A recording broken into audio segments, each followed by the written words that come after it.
it is obvious that the aid pass will not take Africa to where it has to be.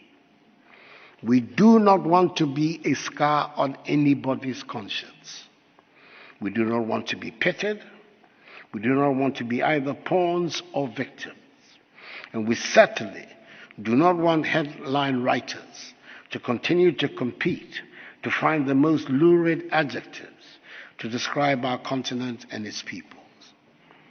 Africa no longer wants to be the deficit place to go to find the footage to illustrate famine stories. We no longer want to offer the justification for those who want to be rude and abusive about Africa and her peoples. It is time to build our economies that are not dependent on charity and handouts.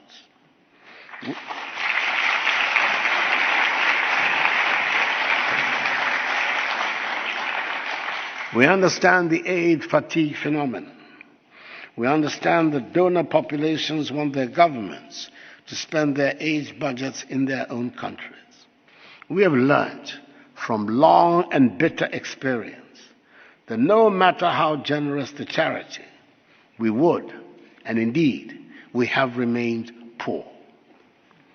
I spoke right at the beginning of this conversation about facts and figures on which we can all agree. Ours is a rich continent, has the world's second fastest economic growth rates, the world's fastest growing region for foreign direct investment, and in possession of nearly 30% of the Earth's remaining mineral resources. And yet, the masses of the African peoples remain poor.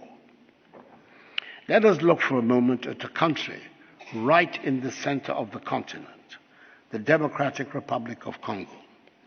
Can there be, and is there a richer and better endowed country on this planet than the DRC?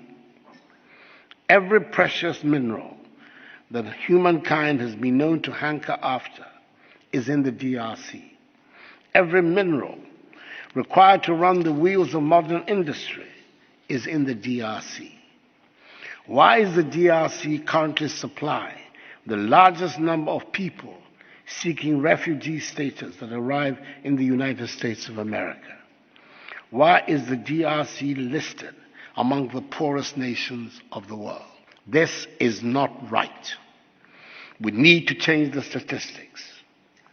If we simply ground and sold the cocoa in paste form, instead of selling the cocoa beans, we double our earnings. In much the same way as we would double our earnings from gold if we sold it refined than its raw state. We are determined to process these products. I do understand that there are nations who have built their industrial complex around the value chain of our raw commodities. It is time to transform that setup. It is time we were responsible for processing our own resources. It is time that we in Africa manage our resources well to generate wealth for our population. The report of the panel, chaired by the highly respected former South African President Thabo Mbeki, on the illicit flow of funds from Africa, raises the lid on many had always suspected, but did not have the figures to support. According to the report, Africa is losing annually more than 50 billion United States dollars through illicit financial outflows. The report revealed further that between 2000 and 2008, 2 billion United States dollars, representing 56.2% of the illicit flows of funds from the continent, was from the extractive industries, including mining. Even when we think we're dealing in an area of with a level playing field, like trade, it turns out Africa gets a bad deal. The recent reported events between the government of Tanzania and the mining companies that operate there ought to give all of us cause for pause. For the avoidance of doubt, And just in case there was anyone who was unaware of my personal beliefs and those of my party, the New Patriotic Party, I support and believe in business and in the private sector as the generator of wealth and jobs. But surely, investors and business people give the private sector a bad name if they persist in treating Africa as the place to make extraordinary returns on money.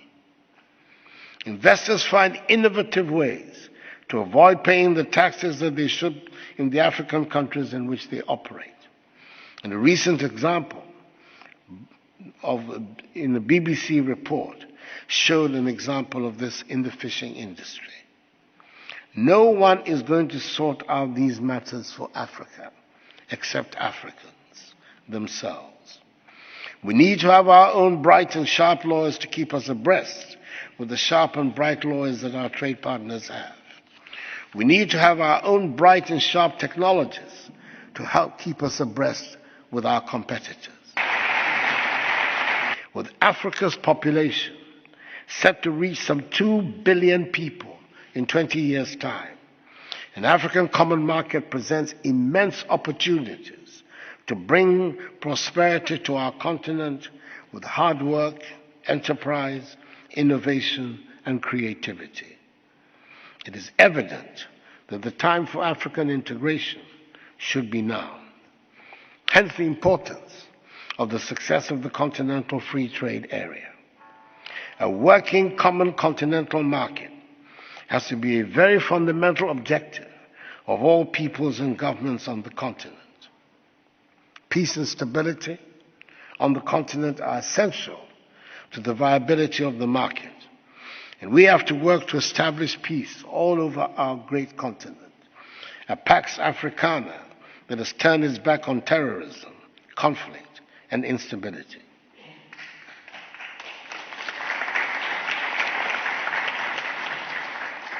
A new paradigm of leadership is called for.